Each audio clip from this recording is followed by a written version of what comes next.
my dear friend Merritt Bates Thomas here with me in Joe's kitchen. And you wanted to come with me today, or no, I asked you to come with me today to do something different today, because you were talking baklava, apple something. So what'd you come up with? So I came up with an apple baklava. So it really combines the flavor of the season, fall apples, with the baklava, which is a traditional favorite. It's Greek origin, made with phyllo dough, which is a really thin, unleavened dough. Fun to work with. It can be a little intimidating when you read the directions. Okay. Because it says don't let it dry out. So you notice I've got this mound over here. We're going to work quickly. Okay. What I've used is an 8-inch baking square pan, and I chose that simply because of the size of the phyllo. It's easier to work with. So we're really working quicker and faster. Hand me the butter. Butter? Yes. Okay, there you go. And we're just going to talk through this quickly so we get through the whole recipe. And this butter has solidified just a little bit. Thank you, Joe. You're welcome. Well, we're above an air vent too, Merritt. Yes, so. true.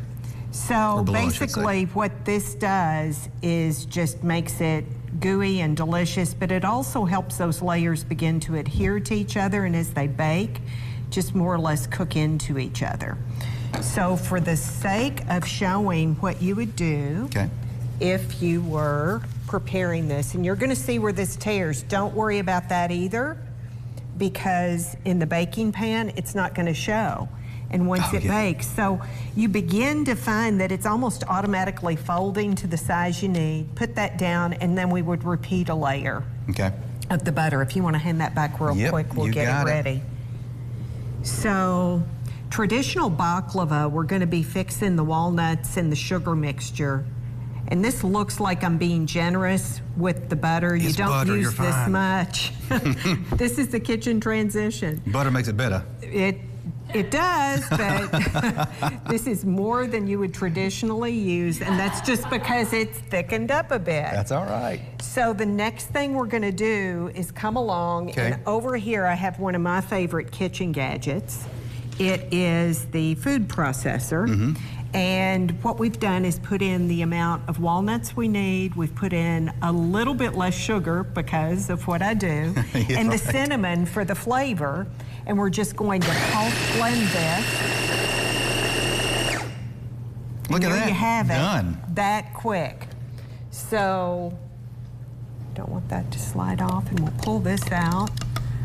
And you just have a really nice course meal mixture here that I'm just going to use my hands. That's the best tool in the kitchen right there. It is. Use your own hands. Yes. And I use them a lot because it is easier to use them than utensils a lot of times. So then we've got the amount of the walnut mixture that we need. And the other thing we're going to do is come along and with a mandolin slicer, because we can get it super, super thin, we're going to go ahead and put a few things on here that I sliced just to test out. And you want to be careful. They come with guards. I'm not going to get down that close, I promise you, Joe. Thank you, because it makes me nervous when people do. It does. Makes me nervous when I do it. And just put these on here. The recipe, the full 8-inch pan recipe, will call for 2. I used Honeycrisp apples. Great apples. Yes. And you peel them. Don't ever throw the skin scraps away. You can throw these in the oven with just a tiny amount of sugar and cinnamon and toast them up. They're great on a salad. Oh my gosh. Or as a snack. Okay, did not think about that. That recipe will come along as a bonus. Thanks, Merritt. So we can pretend that this would go in a pan. I lined the pan with parchment paper here, so that I didn't have to worry about butter or any added oil because of all the butter that's already in it.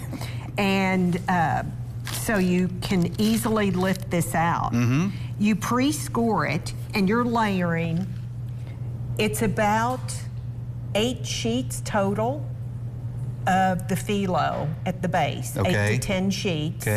And then you do the nut mixture, and then the apples, then you repeat, another layer of each.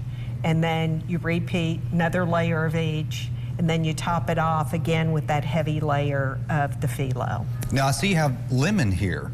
Yes. So we make a glaze, and I told Joe I actually sampled the phyllo, and it is so good. I don't think it needs the honey glaze that traditionally goes over. It's sticky. It's sticky and it adds calories, sugar, but it's honey, it's sugar, and a little bit of lemon. You boil that, bring it to a boil, then you let it simmer down, and you would pour it over. But we have here the squares cut so that the audience can see. And just look at the layers that are on there. This is the phyllo, by the way, that you just buy there at the store. Right. But look at those layers on there. I mean, absolutely beautiful. I want to go in for one, Merritt, if you don't mind here. No, that's fine. You're getting ahead of the game. Oh, Merritt. Oh, that's amazing. I would never eat That is amazing, Merritt. traditional baklava Oh, my again. I gosh. love the apple added into it. It adds nutrition, it adds lots of good things, it adds great flavor. The apple's fantastic. I would prefer it without the glaze on top. Because then you get more of the apple flavor and stuff. You do. So you can find Merritt on her Instagram, The Kitchen Transition. We also have Kentucky Monthly, and look who is on page 11. There it is, Merritt. Good job. Thank you. So you can find more from Merritt here in the magazine or The Kitchen Transition. Thanks, Merritt. Love you, honey. Thank you. All right, Ron's forecast for you. He'll try some of this coming up next.